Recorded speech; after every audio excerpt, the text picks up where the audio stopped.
이제 우리 함께 말씀을 볼까요? 로마서 3장 9절부터 18절 말씀입니다. 로마서 3장 9절부터 18절 9절을 제가 읽겠습니다. 그러면 어떠하냐? 우리는 나으냐? 결코 아니라. 유대인이나 헬라인이나 다 죄 아래 있다고 우리가 이미 선언하였느니라. 깨닫는 자도 없고 하나님을 찾는 자도 없고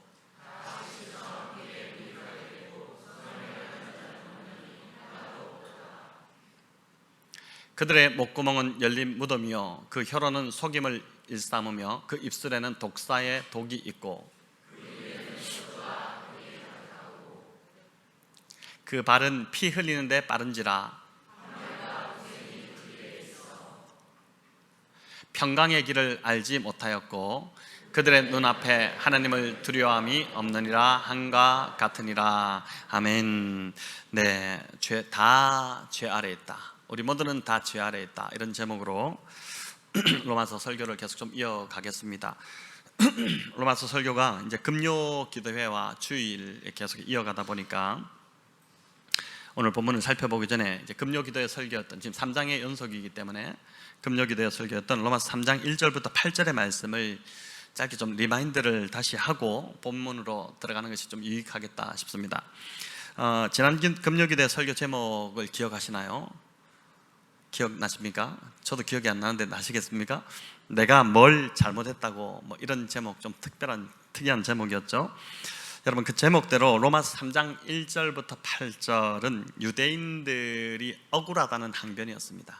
내가 뭘 잘못했다고 그러냐, 억울하다는 항변을 늘어놓는데, 바울은 죄를 드러내놓고 짓는 그 이방인들만 죄인이 아니라 1장에서 너희 이방인들 다 죄인이다, 그 이야기를 선언을 했었죠. 넘어와서 2장에서 그들만 아니라 유대인들도 모두 죄인이라고 했습니다. 종교적 또 도덕적 이미지로 포장해서 안 그런 척 하지만 뒤에서는 이방인들이 짓는 죄를 다 똑같이 짓고 있는 유대인들, 그들이 더 나쁜 죄인이다, 그 이야기를 했었습니다. 자신들의 잘난 맛에 남을 잘도 판단하지만 실은 그 자신도 남들이 판단하고 있는 그 죄를, 남을 판단하는 그 죄를 똑같이 짓고 있기 때문에 하나님의 진노를 피할 수 없다, 그 이야기를 바울이 했었습니다. 그러자 이 말을 듣고 있던 유대인들이 반격을 시작합니다. 모독을 받는 느낌이 이제 들어서 아주 불쾌해지기 시작한 것입니다. 자신들을 죄인이라고 몰아붙이니까 참지 못하고 이제 버럭 화를 낸 것입니다. 내가 뭘 잘못했나? 내가 뭘 잘못했다고? 내가 잘못한 게 있다면 도덕적으로 깨끗하게 살려고 한 죄밖에 없고, 율법을 열심히 지키려고 한 죄밖에 없고, 구제와 헌금을 열심히 한 죄밖에 없다, 이렇게 하면서 자기 변명을 하고 자신이 지은 죄를 합리화하기 시작했습니다. 이게 2장에서 나타난 유대인들의 모습입니다. 그런데 유대인들만 이런 반응을 하는 게 아닙니다. 사람이 잘못을 했으면 곧바로 수긍하고 시인하면 되는데 웬만해선 잘못했다고 하지 않습니다. 오히려 변명하고 그 자리에서 안색이 변하고 둘러대고 없는 말하고 자기 합리화를 합니다. 유대인들이 이제 그 금요기도에 살펴봤지만은 3장 1절부터 8절까지를 통해서 자기 합리화를 하기 위해서, 자기 난 정당하다, 이 이야기를 하기 위해서 말도 안 되는 궤변을 한 4가지 정도를 막 늘어놓기 시작하죠. 그게 우리가 금요기도회 때 살폈던 3장 1절부터 8절의 말씀입니다. 사람들이 왜 이렇게 반응할까?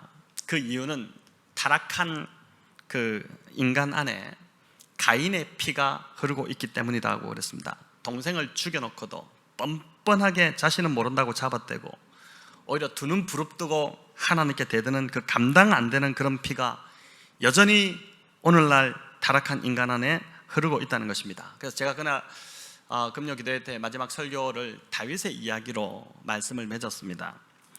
다윗은 부하의 그 아내를 이제 탐해서 범했죠. 그리고 그 죄를 은폐하기 위해서 여러 가지 머리를 굴리고 그렇게 하다가 결국 그 부하를 우리아를 살인하고자 사주를 했던 자입니다. 아무리 감형을 해주려고 해도 죄명이 너무 많잖아요. 최소 무기징역감, 이건 사형에 해당되는 죄이지 않겠습니까? 하지만 이런 다윗에게 하나님께서 나단 선지자를 보내셨습니다. 아무도 모르는 줄 알았어요. 그냥 넘어갈 줄 알았는데 나단 선지자를 하나님께서 보내셨죠. 나단이 가서 바로 다윗의 죄를 바로 지적하지 않았습니다. 대신에 한 이야기를 들려줍니다. 이웃집에 아무것도 없는 가난한 사람이 암양 새끼 한 마리를 기르고 있는데 그 양을 너무 예뻐해서 주인이 먹는 상에서 함께 먹고 주인이 누울 때 함께 늘 품에 품으면서 함께 딸처럼 키우는 양이었습니다. 그런데 어느 날 이 부자가 와서 그 가난한 사람의 암양을 강제로 빼앗아 버렸습니다. 부자 집에 온 행인을 대접해야 되는데 자기 양과 소를 잡는 것이 아까우니까 이 가난한 자의 암양을 빼앗아 간 것입니다. 다윗이 이 말을 듣고 완전히 분노를 터뜨리게 되죠. 그래서 맹세까지 하면서 그 사람은 반드시 죽여야 한다고 했습니다. 나단 선지자가 이 말을 붙잡죠. 그리고 뭐라고 합니까? 당신이 바로 그 사람입니다. 그 이야기를 합니다. 다윗의 죄를 바로 지적한 것입니다. 여러분, 이 말을 들었을 때 다윗은 변명을 하거나 자기 합리화를 하지 않고 곧바로 내가 여호와께 범죄하였다라고 하면서 엎드립니다. 다윗은 그 여자가 문제였다고 하지 않았습니다. 목욕을 하려면 어두울 때 좀 집안에서 하든가 하지. 왜 왕궁 지붕에서 내려다보면 훤히 너 보라고 지금 그렇게 하는 거냐. 유혹을 거기서 해놓고 왜 나보고 문제라고 하느냐. 눈에 보이는데 안 넘어갈 남자가 어디 있느냐. 내가 문제가 아니라 나를 유혹한 그 여자가 문제다, 이렇게 탓하지 않았다는 것입니다. 또 내가 이 나라를 세운 왕인데 그 정도도 못하냐. 왕이 그럴 수도 있지, 나는 왕이지 않느냐. 그런 자기 합리화를 하지 않았다는 것입니다. 여러분, 다윗의 위대함이 여기 있습니다. 그는 자신의 죄가 드러났을 때 핑계대거나 변명하지 않았고 곧바로 하나님 앞에 엎드려 하나님께 죄를 지었다고 그 죄를 인정했습니다. 다윗이 될 수 있었던 이유, 그가 끝까지 하나님 앞에서 아름다운 빛나는 사람이 될 수 있었던 이유가 바로 이렇게 하나님 앞에서 자신이 죄인임을 인정하는 그 태도에 있었다고 볼 수 있습니다. 오늘 본문 9절에서 바울은 그러면 어떠하냐, 우리는 나으냐 라는 질문을 던집니다. 이방인의 죄를 드러내고 유대인의 죄를 드러낸 후에 이제 그렇다면 우리는 어떠하냐는 것입니다. 과연 우리는 문제가 없느냐는 것이죠. 여기서 말하는 우리는 1차적으로는 기독교인들, 이 로마서를 읽고 있던 그들을 대상으로 하고 있지만 또한 오늘날 이 말씀을 듣고 있는 저와 여러분이 이 우리 안에 다 포함된다고 할 수 있습니다. 우리 역시, 저와 여러분 역시 우리도 하나님의 진노에서 과연 안전하냐라는 것입니다. 그러면서 결코 아니다, 바울이 결코 아니다 그렇게 합니다. 여러분, 이 한마디가 우리를 굉장히 영적으로 긴장하게 만들지 않습니까? 9절을 우리 같이 읽어볼까요? 그러면 어떠하냐, 우리는 나으냐, 결코 아니라 유대인이나 헬라인이나 다 죄 아래에 있다고 우리가 이미 선언하였느니라. 유대인이나 헬라인만 죄 아래에 있는 것이 아니라 이 말씀을 듣는 우리 모두가 다 죄 아래에 있다는 것입니다. 그래서 10절에서 바울은 의인은 없나니 하나도 없다 이렇게 선언을 합니다. 모두가 죄인이라는 말입니다. 학교에서 배우셨겠지만은 맹자가 뭘 주장했죠? 성선설을 주장했죠. 인간은 본래 선하게 태어난다 그렇게 이제 이야기했습니다. 그래서 잘만 이끌어주면 인간은 괜찮은 사람이 될 수 있다 그렇게 주장을 했는데, 반면 순자는 성악설을 설파했습니다. 인간은 천성적으로 악한 존재라는 것입니다. 그래서 인간에게는 어떤 희망도 가질 수 없다, 오직 교육과 훈련을 통해서만 개선될 수 있다, 잘 가르쳐야 된다, 그 주장을 했습니다. 동양의 이런 사상은 이제 서양에서도 있었는데, 프랑스 사상가였던 루소는 에밀이라는 책에서 인간은 하나님의 손에서 떠날 때는 선하지만, 즉 태어날 때는 참 깨끗하게 태어나지만 그러나 인간의 손으로 넘어오는 순간부터 악해진다 이렇게 봤습니다. 인간은 선한데 환경이 인간을 악하게 만든다는 것입니다. 뭔가 좀 설득력 있어 보이지 않습니까? 반면 스콜라 철학은 인간은 본래 악한 존재이기 때문에 교육과 철학과 경건훈련과 같은 교육이 중요하다. 그래서 스콜라 철학이 강조한 것은 교육이죠. 교육을 시켜야 된다. 교육을 시켜야 인간이 된다, 그 강조를 했는데 이게 우리가 학교에서 배운 인간론입니다. 자, 그렇다면 성경은 인간을 어떤 존재로 정의할까요? 시편 51편 5절을 우리 같이 한번 읽어보도록 하겠습니다.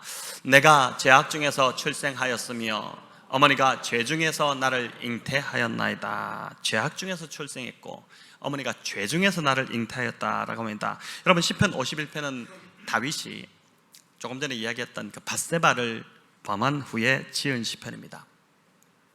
밧세바를 범한 후에 큰 죄를 짓고 나서 그가 이제 자신의 죄가 드러나자 하나님 앞에 눈물로 회개하며 하나님의 용서하심을 바라며 이 시편을 지었는데, 다윗은 인간은 태어날 때부터 죄악 중에서 출생한다, 이 고백을 합니다. 어머니 뱃속에서부터, 처음 어머니 뱃속에서 아이가 생길 때부터 이미 원죄를 가진 죄인으로 태어난다는 것입니다. 그래서 자신이 죄를 지어서 죄인이 아니라 난 본래 죄인이기 때문에 죄를 짓는다, 그 고백을 하는 것입니다. 다윗이 지금 자신의 죄를 합리화하고자 하는 그 말이 아닙니다. 인간은 그 누구도 의인이 될 수 없다, 우리는 어쩔 수 없는 죄인이다, 그 이야기를 다윗이 지금 하는 것이죠. 그래서 어거스틴은 세상에 두 종류의 죄인이 있다, 이런 말을 했습니다. 참 재미있는 말인데, 세상에 두 종류의 죄인이 있다. 첫 번째는 내가 죄인이라서 죄인인, 내가 죄인이라는 죄인, 나는 죄인입니다, 이 죄인이 있고, 또 한 사람은 내가 의인이라고 생각하는 죄인이 있다는 것입니다. 근데 어쨌든 둘 다 죄인이다, 죄인이다. 그래서 우리 중에도 혹시나 내가 나는 내가 뭐가 죄인인가 이렇게 생각하는 분이 있겠지만은, 특별히 이제 처음 교회 나오시거나 이런 분들은 그럴 수 있겠죠. 내가 착하게 사는데 뭐가 날 보고, 날 자꾸 교회만 오면 죄인이라고, 특별히 요즘 몇 주간 계속 날 보고 죄인이라고 이렇게 하냐 싶지만은, 성경은 모두가 죄인이다 라고 선언합니다. 오늘 계속해서 좀 들어보시면 아실 텐데, 9절 하반절 말씀을 다시 보여주시기 바랍니다. 같이 읽겠습니다. 유대인이나 헬라인이나 다 죄 아래 있다고 우리가 이미 선언하였느니라. 아멘. 여기서 말하는 유대인과 헬라인은 여러분, 두 민족을 말하는 것이 아니라 온 인류를 대표하는 표현입니다. 당시 유대인들이 바라보던 세상, 그 세상은 유대인 아니면 헬라인이었습니다. 그러다 보니까 유대인이나 헬라인이나 다 죄 아래 있다, 이 말은 온 인류가 다 죄 아래 있다는 것입니다. 자, 그런데 여기 죄 아래 있다고 할 때 이 죄는 헬라어로 보면 복수가 아니라 단수로 되어 있습니다. 영어로 하면 sins가 아니라 sin입니다. 이게 무슨 차이일까요? 죄가 복수로 쓰일 때는 우리가 짓는 죄들을 뜻합니다. 거짓말, 시기, 질투, 탐욕, 또 도둑질, 살인, 이런 죄들인데, 하지만 죄가 헬라어로 단수로 쓰이게 되면 보이지 않는 실체와 힘을 가리키는 의미가 됩니다. 누구일까요? 바로 세상 권세를 잡고 있는 마귀요 사탄이죠. 그래서 이 죄 아래에 있다는 이 말은 죄를 늘 짓게 만드는 사단의 지배 아래에 있다는 것입니다. 여러분, 사단의 소나기에 잡혀서 벗어나지 못하고 죄를 안 지으려고 해도 사단의 지배 아래에 있기 때문에 우리는 늘 죄를 지으면서 살아갈 수밖에 없는 것이 저와 여러분의 어떤 실존이다는 것을 지금 바울이 말하는 것이죠. 그래서 좀 극단적인 이야기이기는 하지만은 이런 말이 있지 않습니까? 도박에 빠진 사람이 가산을 다 탕진한 후에 이렇게 살아서는 안 되겠다 싶어서, 도저히 내 손가락을 놔뒀다가는 내가 계속 인생을 망치겠다 싶어서 도끼로, 좀 끔찍하지만 손가락을 다 절단했는데, 나중에 눈 떠보니까 자기도 모르게 도박판에 가서 발가락으로 도박을 하고 있더라, 그렇다고 하지 않습니까? 인간은 스스로의 힘으로는 이 죄의 세력에서 절대 벗어날 수 없는 무능한 존재라는 것입니다. 바울은 이런 인간이 죄의 세력 앞에 이렇게 잡혀 있기 때문에 의인은 하나도 없다, 정말 이 땅에 의인은 하나도 없다, 그렇게 선언을 한 것이죠. 문제는 우리가 죄인임을 인정하지 않는다는 데 있습니다. 내가 왜 죄인이냐, 나는 아니다 라고 하는데 문제가 있다는 것이죠. 오카는 목사님이 쓰신 로마서를 제가 읽다 보니까 참 다가오는, 공감되는 부분이 있어서 좀 말씀드리려고 하는데, 옥 목사님이 한 판사로부터 직접 들은 이야기입니다. 재판을 해보면, 그 판사님이 재판을 해보는 재판정에서 피고인들은 대부분이 거의 100% 처음에는 판사를 향해 어떻게 하냐면, 죽을 죄를 지었으니 선처를 해주시기를 바랍니다, 이러면서 이제 통사정을 한다는 겁니다. 내가 죽을 죄를 지었습니다. 그래서 판사가 이제 이 범죄 기록을 이렇게 보다 보면은 딱 내려보면 그 뭐 별로 그렇게 죽을 죄는 아니니까 너무 염려하지 마십시오. 이렇게 한답니다. 근데 교도소에 이제 판결을 내리면서 교도소에 가서 몇 개월을 좀 살다 와야겠습니다. 이렇게 이야기를 하면은 그때부터 완전히 180도 태도가 바뀌어서 내가 이 죽을 죄인이란 말이 싹 들어가 버리고, 조금 전까지만 해도 죽을 죄를 지었으니 저를 불쌍히 여기십시오 이렇게 하다가 내가 뭐의 죄인이냐, 내가 무슨 죄를 지었다고 이렇게 이런 형벌을 내리냐, 이 좀 과한 것이 아니냐 이러면서 이제 되든다는 것이죠. 여러분, 이게 인간의 참 지긋지긋한 징그러운 실체라는 것입니다. 오늘 보면 10절부터 18절까지 보면은 없다라는 단어가 무려 7번이나 반복됩니다. 여러분, 7번은 완전수죠. 성경이 이제 그냥 기록되지 않지 않습니까? 의미를 두고 다 기록하는데, 이 말은 인간이 완전히 타락해서 그 어떤 소망도 없는 존재다. 인간은 정말 소망이 없는 존재다. 그 이야기를 하고자 하는 것입니다. 인간이 얼마나 악한지, 자신이 어떤 처지인지도 깨닫지도 못하고 하나님을 찾아야지 살 수 있는데 찾지도 않고 선을 행하는 자도 하나도 없다는 것입니다. 이 말이 잘 공감이 안 되시나요? 메시지 성경으로 한번 같이 읽어볼까요? 10절부터 12절 말씀 메시지 성경으로 한번 보여주시기 바랍니다. 바르게 사는 자 아무도 없다.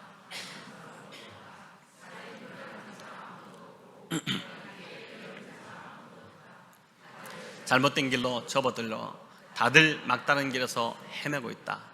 바르게 사는 자 아무도 없다. 그런 사람 단 한 사람도 나는 찾을 수 없다. 이 바울의 고백인데, 우리 중에 저는 바르게 삽니다 이렇게 말할 자 있을까요? 저는 사리분별을 잘 한다고 하는 자 있을까요? 저를 포함해 우리 모두는 사실 어떻습니까? 우매하고 또 인생길을 헤매고 있지 않습니까? 안 그런 척 할 뿐입니다. 또 하나님께 깨어있는 것 같고 하나님을 찾는 것 같지만은 그런 자가 아무도 없습니다. 그래서 신학자 칼바르트가 뭐라고 얘기했냐면은, 사람들이 하나님을 찾고 있는 것 같지만 사실 우상을 찾고 있는 것에 불과하다, 이렇게까지 표현했습니다. 사람들이 하나님을 찾지만 이 말은 하나님을 사랑해서가 찾는 것이 아니라 자신의 욕구와 이기심을 충족시키기 위한 그 수단, 그냥 방편으로 하나님을 찾는다는 것입니다. 그것이 바로 우상이지 않습니까? 우상을 섬기는 것과 하나님을 섬기는 것이 가만히 보면 별 차이가 없는, 그러니까 마치 하나님을 우상처럼 취급해서 우상처럼 찾고 있는, 그래서 하나님을 섬기는 것이 아니라 하나님을 찾는 것이 아니라 우상을 찾고 있다고 칼바르트가 그렇게 이야기했습니다. 여기 또 12절에 무익하게 되었다는 이 단어 헬라어를 보니까 이 본뜻은 우유가 상해서 못 쓰게 되었다는 뜻입니다. 여러분, 우유가 상하면 정말 어떻게 됩니까? 유통기한이 지난 우유, 아까워서 잘못 먹었다가 저도 한번 배탈이 나기도 했는데, 여러분, 이거 아무짝에도 쓸모없게 되지 않습니까? 바로 죄로 인해 타락한 인간이 아무짝에도 쓸모없는 존재가 되었다는 뜻입니다. 이렇게 아무짝에도 쓸모없게 되었으니 어떻게 선을 행할 수 있겠습니까? 그럼에도 인간들은 자신이 괜찮은 줄 알고 여전히 자기 자신에게 소망을 둡니다. 또 자식에게 소망을 두고 부모에게 소망을 두고 자기가 또 중요하게 생각하는 그 사람에게 소망을 둡니다. 이게 그러니까 얼마나 어리석습니까? 이런 인간들을 향해 바울은 13절부터 구체적으로 인간이 얼마나 더 타락한 죄인인지를 구체적으로 폭로하기 시작하는데, 우리 13절, 14절 같이 읽습니다. 그들의 목구멍은 열린 무덤이요 그 혀로는 속임을 일삼으며 그 입술에는 독사의 독이 있고 그 입에는 저주와 악독이 가득하고. 여러분, 이 참 누구한테 이 말을 하면은 얼마나 기분 나쁠까요? 너의 목구멍은 열린 무덤이고 너의 혀로는 속임을 일삼고 있고 너 입술에는 독사의 독이 있고 너 입에는 저주와 악독이 가득한 인간이다, 이렇게 하면은 최악의 모독이지 않습니까? 바울이 지금 대놓고 지금 모든 인류를 향해서 이렇게 이야기한다는, 너희가 그런 존재라는 것을 이야기한다는 것입니다. 여기 보면 목구멍, 혀, 입술, 입 이렇게 순서대로 되어 있는데, 유대인들은 이 목구멍, 혀, 입술, 입을 마음으로 통하는 통로로 봤습니다. 이 마음, 이 가슴에 마음이 있다고 생각해서 여기부터 이렇게 목구멍을 통해서, 혀를 통해서, 입술을 통해서, 입을 통해서 이렇게 나온다는 것입니다. 잠언은 무릇 지킬 만한 것보다 내 마음을 지키라, 생명이 여기서 난다, 이렇게 했는데, 지금 마음이 부패해져 버렸으니까 마음으로 연결되는 통로가 다 썩어 있는 것입니다. 먼저 인간의 목구멍이 뭐라고 합니까? 열린 무덤이라고 하죠. 최근 파묘라는 영화가 상영이 됐는데 저는 보지 않았지만 이 영화가 참 섬뜩한 영화였던 것 같습니다. 막 무덤을 파헤치자 나오지 말아야 될 것이 나오는 그런 영화였는데, 여러분, 이스라엘의 무덤은 우리와 다르게 이제 봉분이 아니죠. 굴을 파서 그 굴을 바위를 이제 타가지고 거기다가 시신을 안치하고 그 입구를 큰 돌로 막아놓는, 예수님의 무덤이 그렇지 않습니까? 더운 팔레스타인의 사막 기후인데 여러분 얼마나 덥습니까? 그러니까 시신이 이제 그 넣어놓으면, 안치해 놓으면 다 이제 썩어서 냄새가 막 진동합니다. 부패하고. 막고 있는 돌이, 무덤을 막고 있는 돌이 열리면 냄새가 다 진동하지 않겠습니까? 그래서 내 입에서 남을 험담하고 비난하고 깎아내리고 하는 말이 나오고, 짜증과 불평과 불만의 말이 계속 쏟아져 나온다면 나 자신을 향해서 그렇게 선포하십시오. 오늘 또 무덤이 열렸구나. 무덤 좀 닫아라 제발. 또 다른 사람들 막 그런 비난하는 말을 하는 사람 있으면 가서 점잖하게 무덤을 좀 닫으십시오. 당신 무덤 돌이 지금 입구가 다 열렸습니다. 그렇게 이야기해야 될 것 같습니다. 또 혀로는 속임을 일삼는다 합니다. 여러분, 헬라어 의미를 보니까 혀가 기름칠한 듯 매끄럽다는 뜻입니다. 이게 얼마나 매끄러울까요? 여러분, 말이 얼마나 매끄러운지 꿀같이 달콤합니다. 유난히 말을 잘하는 사람들이 있습니다. 그런 사람일수록 더 혀를 조심해야 돼요. 여기 보니까 그 속에는 뭐가 있다고 합니까? 사람을 죽이는 독사의 독이 있다고 합니다. 멀쩡한 것 같은데 사람을 죽이는 독사의 독이 있다는 것이죠. 말이 달콤하니까 그 말을 듣고 쉽게 넘어갑니다, 사람에게. 그런데 그 결말은 보니까 믿음에서 떠나게 된다는 것입니다. 말은 달콤한데 그 말이 사람을 살리는 말이 아니라 속이고 죽이는 말이기 때문에 그렇습니다. 그래서 말 잘하는 사람들은 야고보 사도의 권면을 기억해야 됩니다. 야고보서 1장 26절을 우리 같이 읽어볼까요? 누구든지 스스로 경건하다 생각하며 자기 혀를 재갈 물리지 아니하고 자기 마음을 속이면 이 사람의 경건은 헛것이라. 경건하다고? 웃기지 마라. 너희 경건 다 헛것이다. 어디서 지금 경건하다는 소리를 하느냐? 너희 혀를 재갈 물리지 않으면 그 마음을 속이는 것밖에 되지 않는다. 여러분, 왜 야고보 사도가 혀를 재갈 물려야 한다고 합니까? 부패한 마음이 부패했기 때문입니다. 속은 시커멓게 썩어 있는데 겉은 경건한 척 하니까 그 자신을 속이는 거잖아요. 자기가 자기를 속이고 있는 거잖아요. 그러니까 입에 재갈을 물려라. 차라리 말로 경건한 척 하지 말고 입에 재갈을 물리면은 그나마 속이 썩어 있어도 그 표가 안 나지 않겠냐 하는 것입니다. 왜냐하면 입을 통해서 재갈을 물리지 않으면, 다물지 않으면 온갖 역하고 악한 것들이 다 입을 통해서 통제되지 않고 다 쏟아지기 때문에 차라리 그냥 입에 재갈을 물려라. 재갈을 하나 시장 가서 사가지고 그 재갈을 입에 물려라. 그렇게 하는 것입니다. 사람을 조종하고 거짓말하고 없는 말을 지어내고 사실을 비틀어서 말아서 상대를 공경에 빠뜨리는 게, 이게 오늘날 인간사에서 일어나는 일들이지 않습니까? 이렇게 하지 않도록 입에 재갈을 먹여야 한다는 것입니다. 13절 14절이 말로 인해서 인간이 얼마나 추악해질 수 있는지를 보여줬다면 15절부터는 행동으로 짓는 죄악을 고발하는데, 우리 15절부터 17절까지 같이 한번 읽어볼까요? 그 발은 피 흘리는데 빠른지라 파멸과 고생이 그 길에 있어 평강의 길을 알지 못하였고. 여기 행동으로 짓는 죄에서 다른 신체보다 지금 발을 먼저 언급합니다. 발은 뭐라고 합니까? 피 흘리는데 빠르다고 하죠. 여러분, 그래서 보니까 발을 조심해야 됩니다. 내 발이 어디를 향하는가를 늘 살펴야 됩니다. 내가 누구를 만나는가가 내 인생을 좌우한다는 것입니다.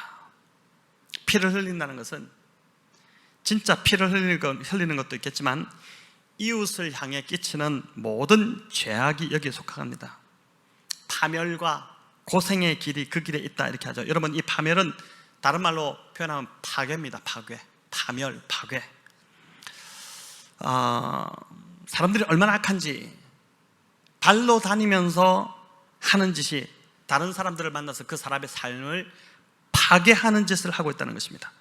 그 사람을 직접 살인하지 않더라도 그 사람 때문에 어떤 사람은 찾아가서 그 사람 만나서 그 만남을 통해서 어떻게 되냐, 그 사람 상대는 잠을 못 누리게 되는 일들이 일어나고 평안을 완전히 빼앗겨버리고 행복했던 일상을 잃어버리는 일들이 일어난다는 것입니다. 여러분, 이게 요즘 뉴스 보도에서 나오는 그런 다 사건들이지 않습니까? 아주 행복했던, 소중했던 일상, 어떤 사람, 그 사람을 만남으로 인해서 그 사람이나 그 사람의 상대의 삶을 파괴함으로 인해서 이런 일들이 일어난다는 것입니다. 만약 누군가가 당신이 바로 그런 사람입니다 라고 하면은 어떻게 반응할까요? 펄쩍 뛰겠죠. 내가 언제 그랬냐? 내가 언제 그랬단 말이냐? 이렇게 펄쩍 뛰지 않겠습니까?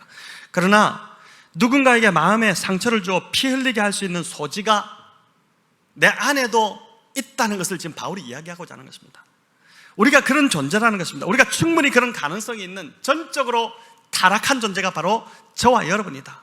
우리는 언제든 누구에게 상처를 입힐 수 있는 그런 존재라는 것을 기억하라는 것이죠. 그래서 유명한 철학자 파스칼은 인간의 실존을 깨닫고 나서 이렇게 고백을 합니다. 자, 같이 읽어볼까요? 나는 의인이나 위인이나 성자가 존재한다는 것을 믿지 않는다. 이 땅에는 오직 죄인만이 존재할 뿐이다. 야, 참 어떻게 이래서 기가 막힌 말을 했는지. 파스칼이 인간을 정확히 진단했는데 아마 로마서의 영향을 받지 않았겠나 싶습니다. 바울이 선언했듯이 의인은 없나니 하나도 없다. 오늘 이 본문은 저와 여러분에게 주시는 하나님의 진단서입니다. 영적 MRI로 저와 여러분의 영혼을 샅샅이 다 촬영을 한 후에 그 결과로 하나님께서 우리에게 진단을 내리는데 어떠한 소망도 없는 죄인이라는 진단을 내리는 것입니다. 죽을 수밖에 없는 죄인이라는 것입니다. 여러분, 이제 어떻게 해야 할까요? 인정해야겠죠. 다윗처럼 인정하고 받아들여야 됩니다. 내가 죄인이라는 사실이 인정되는 만큼 우리는 십자가를 붙들 수 있습니다. 십자가의 은혜가 잘 다가지 않습니다. 이런 이야기를 하는 분들이 많습니다. 십자가의 은혜 잘 모르겠습니다 이렇게 하는 분들 왜 그럴까요? 먼저 그 전에 내가 죄인이라는 그 죄인됨이 내 안에서 경험되지 않기 때문에, 내가 정말 어떠한 소망도 없는 철저히 죽을 수밖에 없는 죄인이라는 그 죄인됨이 성령으로 말미암아, 계속 나를 세뇌시켜서 그렇게 되는 게 아니라 성령으로 말미암아 또 말씀으로 말미암아 어느 날 그 죄인됨이, 내가 죄인이라는 사실이 하나님 앞서 정말 그 통탄하게 일어나면서, 저는 이 경험을 할 때 제가 제 주먹으로 저를 막 쳐 죽이고 싶을 정도더라고요. 얼마나 내가 죄인인지. 성령 안에서 이제 경험되는 그 시간을 경험하고 나면은 십자가가 보이기 시작합니다. 나를 위해서 이분이 그렇게 하셨구나, 나를 위해서 달리셨구나. 그 십자가를 여러분 경험하게 되지 않겠습니까? 제가 구약의 나만 장군의 이야기를 들려드리고 마지막 말씀을 좀 맺을까 하는데, 여러분 열왕기하 5장에 나오는 이 나만 장군, 아람 왕의 군대 장관이었습니다. 5장 1절은 그를 소개하기를 왕 앞에서 크고 존귀한 자였다고 하고, 또 아람을 구원한 큰 용사였다고 합니다. 여러분, 이 소개 하나만 보더라도 대단한 이력과 명성을 가진 자 아닙니까? 왕 앞에서 크고 존귀한 자고 또 민족의 영웅입니다. 하지만 그를 소개하는 1절 말미에 보면은 그는 나병 환자였다는 것을 밝힙니다. 우리 같이 한번 읽어볼까요? 아람 왕의 군대 장관 나아만은 그의 주인 앞에서 크고 존귀한 자니 이는 여호와께서 전에 그에게 아람을 구원하게 하셨습니다. 그는 큰 용사이나 나병 환자더라. 자, 무엇을 말하는 것일까요? 어떤 자리에 있건, 얼마나 부귀영화를 누리고 있건, 얼마나 많이 배웠건, 그가 사회적으로 얼마나 저명하건 간에 그런 것과 상관없이 모든 사람들은 누구나 영적으로 썩어가는 부분들을 가지고 있다는 것입니다. 중요한 건 나만이 그걸 숨기지 않고 인정했다는 거예요. 이 정도 되면은 충분히 자신을 숨길 수 있지 않겠습니까? 근데 그 집안 여종이 다 알 정도였으면은 자신이 연약한 이 문둥병자라는 것을 인정한 것이죠. 다행히 이스라엘에서 잡혀온 여종 하나가 나아만에게 살 길을 제시합니다. 이스라엘의 선지자 엘리사라는 분이 있는데 당신이 그분께 가면 반드시 고칠 수 있습니다. 이렇게 한 것입니다. 이 말을 듣고 나아만이 왕의 허락을 받고 엘리사에게 가죠. 근데 그냥 가지 않습니다. 열왕기하 5장에 보면 그가 가지고 간 것이 여러 가지가 나오는데 첫 번째는 엄청난 재물입니다. 같이 읽어볼까요? 나아만이 곧 떠날 새 은 30달란트와 금 6,000개와 의복 10벌을 가지고 가서 이렇게 나오는데, 한 달란트가 어마어마한 킬로그램이지 않습니까? 은 10달란트, 또 금 6,000개. 여러분 집에 반지 몇 개 갖고 계신가요? 아이들 돌반지. 저희 집에도 몇 개 이렇게 있는데, 근데 이 지금 금 6,000개입니다. 이 금괴입니다. 괴. 이 앞에서 어떻게 금을 자랑할 수 있겠습니까? 어마어마한 재력을 가지고 간 것입니다. 또 그는 백을 가지고 왔습니다. 무슨 명품 백, 명품 가방이 아니라 백그라운드를 가지고 왔습니다. 아람 왕이 이스라엘 왕에게 직접 편지를 써준 것입니다. 내가 아끼는 신하입니다. 이스라엘에 용한 선지자가 있다고 하는데 이 사람을 꼭 고쳐주십시오. 이스라엘 왕에게 아람 왕이 직접 편지를 써서 그 편지를 들고 갔습니다. 여러분 얼마나 든든한 백입니까? 이뿐 아닙니다. 세 번째로 그는 군사적 힘을 가지고 갔습니다. 9절을 우리 읽어볼까요? 나아만이 이에 말들과 병거들을 거느리고 이르러 엘리사의 집 문에 서니. 자, 이 말이 무슨 뜻일까요? 나아만은 여전히 자력으로 자기 병을 고쳐보려고 하고 있다는 것입니다. 자기 힘으로 나병을 고칠 수 있다고 자부하고 있습니다. 나아만의 안정감과 구원은 여전히 보니까 자기 안에 있습니다. 자기가 할 수 있다고 생각하는 것 같습니다. 이 정도 가지고 가면 고칠 수 있겠지. 우리가 병들었을 때 의사를 찾아가서 이 정도 있으면 내가 고칠 수 있겠지. 내 병, 내 통장에 이 정도 있고 내 보험도 드러났고 그냥 난 고칠 수 있겠지, 이렇게 생각하는 것입니다. 자, 그런데 이런 나아만을 맞이하는 엘리사가 굉장히 시건방져 보입니다. 이 정도 되면 엘리사가 벗은 발로 나가서 굽신거리면서 그 장군을 맞이해야 하니까요. 영접해야겠죠. 그런데 나와보지도 않고 그저 종을 보내 한마디 하고 끝내버립니다. 요단강에 가서 몸을 7번 담궈라. 그게 끝이었습니다. 나아만 장군이 가지고 간 그 대단한 그 보화, 금은 보화 다 거절했습니다. 하나도 받지 않았어요. 다 거부합니다. 왜 거부할까요? 진정한 치유가 어디에 있는지를 지금 엘리사가 가리키는 것입니다. 엘리사는 나아만의 그 자력 구원을 거부하고 하나님의 은혜를 가리킵니다. 하나님의 은혜만이 당신을 낫게 할 수 있다. 당신 눈을 지금 당신이 갖고 있는 재물, 당신이 갖고 있는 능력, 백, 뭐 이런 거 보지 말고 거기에 집중하지 말고 당신 눈을 지금 내가 가리키는 곳 하나님의 은혜를 바라봐라. 그렇게 지금 이야기하고 있는 것입니다. 강가에 가서 7번 몸을 담그라. 치유받기 위해서 순종으로 나가야 된다. 처음에 순종하지 않죠. 그러나 순종하지 않습니까? 여러분, 이 이야기가 들려주는 핵심은 분명합니다. 병을 고치려면 자신이 죽을 병에 걸린 자라는 것을 먼저 인정해야 된다는 것입니다. 인정해라. 그래서 진정한 치유는 그리고 나서 스스로의 자력 구원이 아니라 하나님의 은혜를 바라보고 은혜를 붙들어야지 회복될 수 있다. 그걸 보여줍니다. 여러분, 바울이 로마서를 통해서 내리는 진단도 똑같습니다. 이 나아만 장군의 이야기가 너무 복음적이지 않습니까? 우리 모두는 죄 아래에 있기 때문에 죽을 수밖에 없다는 것, 이게 바울이 내리는 진단입니다. 우리 스스로의 힘으로는 절대 죄 문제를 해결할 수 없다는 것입니다. 엘리사처럼 우리도 자력 구원을 완전히 거부하고 예수 그리스도의 은혜를 바라보아야지만이 하나님의 구원의 손길이 임할 수 있다. 그 이야기를 합니다. 여러분, 이 나아만 장군 이야기에서 주목해야 할 또 한 사람, 그 이야기를 잠시 짧게 들려드리고 마치려고 하는데, 바로 이름도 얼굴도 모르는 이스라엘 땅에서 사로잡혀온 이 어린 소녀입니다. 그녀는 나아만의 아내의 수종을 들던 종이었다라고 본문이 소개합니다. 여러분, 이 어린 소녀는 나아만 때문에 한순간에 노예 신세로 전락해버렸기 때문에 얼마나 원망스럽겠어요. 나아만이 납치당해서 잡혀온 거잖아요. 나아만이 얼마나 원망스럽고 정말 보복하고 싶고 복수하고 싶고, 병이 들었다니까 제발 병이 더 커져서 죽어버려라, 제발 죽어버려라, 이런 마음이 들지 않았겠습니까? 그런데 놀랍게도 이 어린 소녀가 나아만이 나병이 들었다는 것을 알고 그에게 살 길을 제시합니다. 아무도 나아만에게 살 길을 제시하지 못했는데 이 이스라엘에서 잡혀온 어린 이 노예 하나 소녀가 그 살 길을 제시하는 것입니다. 나아만 때문에 납치되어서 이방 노예가 된 것임에도 이 소녀에게 보니까 굉장한 은혜가 있습니다. 두려움과 복수, 왜 없었겠어요? 그런 마음이. 근데 그 마음을 넘어서 육적으로 또 영적으로 고통당하는 이 나만을 치유해 하나님께 가도록 가르치고 있습니다. 저리로 가십시오. 저기로 가십시오. 이 소녀가 우리에게 주는 교훈이 있습니다. 여러분, 우리 역시 밑바닥 같은 참 힘든 삶을 살아가면서 그냥 고달픈 시기를 우리가 지나지만 어떤 삶을 살든 간에 하나님의 은혜를 가리키는 그 포인터로 우리가 살아가야 한다는 것입니다.